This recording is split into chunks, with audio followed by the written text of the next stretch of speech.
It's a bit of a difficult name for a scooter to remember, but most other things about it are easy. Easy to ride, super quiet, lovely bold and clear display with need-to-know information and plenty of controls.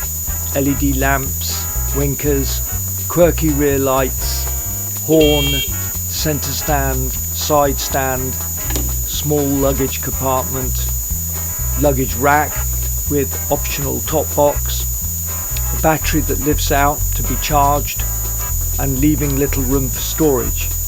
But when other reviews say that storage is virtually zero, why don't they think outside the box, or rather think within the box? To me, it is in plain sight. The potential storage on the floor pan is the first thing I notice, and on my research this is actually the best scooter on the road today for floor pan carrying capacity. It's one of the few scooters, electric or petrol, that will carry my guitar amplifier for street performing in my city centre, and not just that, but some of my large PA systems. And another thing about the reviews, the range test is usually done on the flat.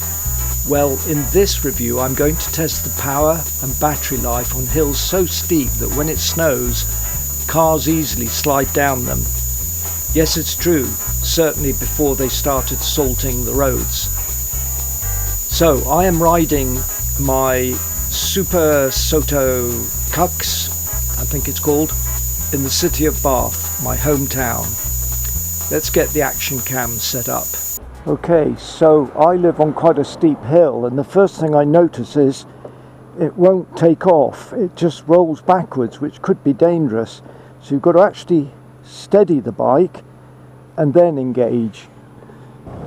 And I'm in first gear. Now look at this. This is already a steep hill, but I'm now going to attempt one of the steepest hills in Bath. This is a very steep hill. I'm on 93% charge and doing round about 10 miles per hour in first gear, because this is a really steep hill, as I say. And now I'm on the flat, so I can go straight into third gear, and it flies. Whoops, road bump here. Brakes are nice, very quiet. Let's use indicator, turn left. And you know, I've only had this bike a few days. I've done a full charge from 100%, and I've flown everywhere in third gear, or third mode. Let's turn right here, go down the hill. But what I did notice was that when I got down to about 30%, and I think I'd only done 16 miles, suddenly there was hardly any power to even pull up the hill in first gear. So what I've learned from this, in fact I learned it from my previous one-bot S6 e-bike, which is probably a quarter of the power of this, if not less, is that always have to keep the battery fairly fully charged and just top it up all the time. Because even when I let it go down to 30%, it still took 6 or 7 hours to charge, and that's on a 4-amp charger that came with the bike. The thing is, it's a great ride. Suspension a little bit hard, terrible roads in my city, potholes, you can hear it shaking around. So it's not the softest of rides, but it's okay. And the thing is, it's plenty fast enough. Now you see, I'm now stopping, but I'm pulling off in third gear, and it can take it. I probably should go in second mode for economy, but I reckon on my steep hills in my city, which I'm using all the time up and down, that I'll get maybe 20 miles out of it. That's okay with me. Okay, so I've got it parked outside my garage, and let's have a walk around. My favourite colour, red and black livery, got a top box on it, It's okay. Lovely console. Let's switch that on again. Even plays your favourite tune. There you are. You see, I've used 3% of the battery just coming half a mile. So let's look at the lights. Lovely LED lights. Super Soco. I think there's room there for an optional camera. Don't know who uses it. Disc brakes. Pretty sturdy looking. Nice robust tyres. Good tread on them. It's a weird kind of rear display, but I don't object to that. And of course this bike comes in a Ducati livery version. Don't quite understand what's going on there. Maybe it gives it a bit of status. Seat again. There's a storage for you. Need to post a letter.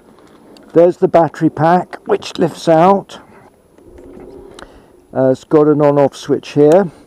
Now I've noticed that even with the off switch, the battery's draining about 3% overnight. I'm told it's because the alarm system and everything is still going, but that's quite a drain. Oh, let's put that in there. It's a great little bike, it really is. Lovely clear display. It's got a trip, odometer, percentage, the 3 modes. It's great fun. I feel 16 again. That's when I got my full license riding bikes, and I've owned scores of different bikes, big bikes, super bikes, 2-strokes, post-war motorbikes. I've taken one of the mirrors off. I'm a great minimalist. I'm just filming. Gathered that before you're talking to yourself. Well, I normally talk to myself, Vernon, that's true. You don't even get any sense then? That's absolutely true. So let's go and post that letter on my Super Soco Cux. I'm in 2nd gear. It'll take off easily.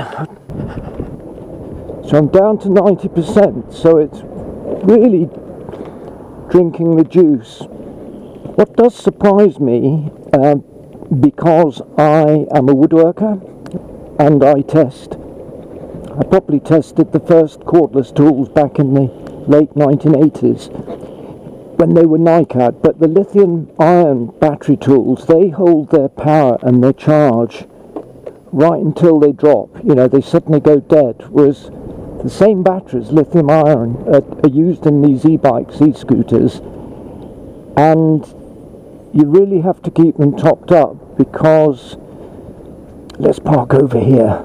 That's the great thing about scooters, you can park them anywhere.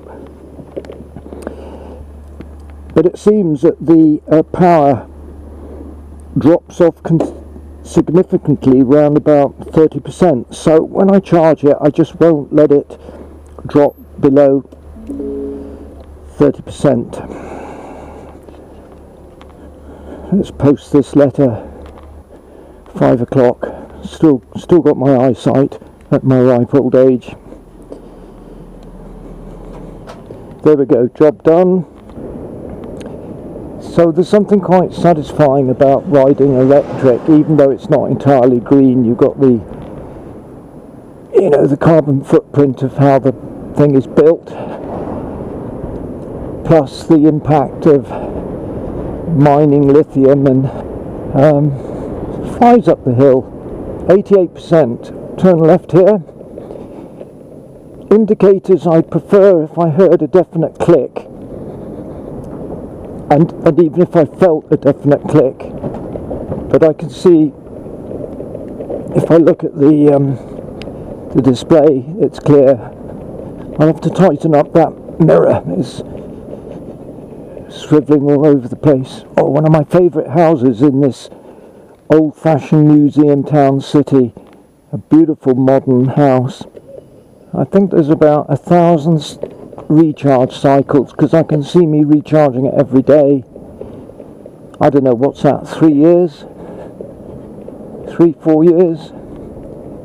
Don't really want to charge it every day. Batteries aren't cheap. The replacement battery retail price is literally what I paid for this bike. And this bike had only done 1 mile on the clock. How about that? So I bought the bike half the new price.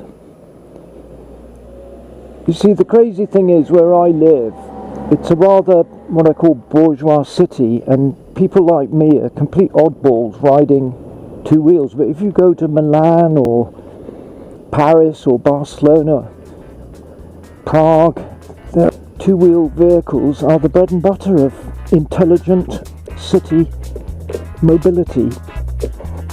Okay, back home.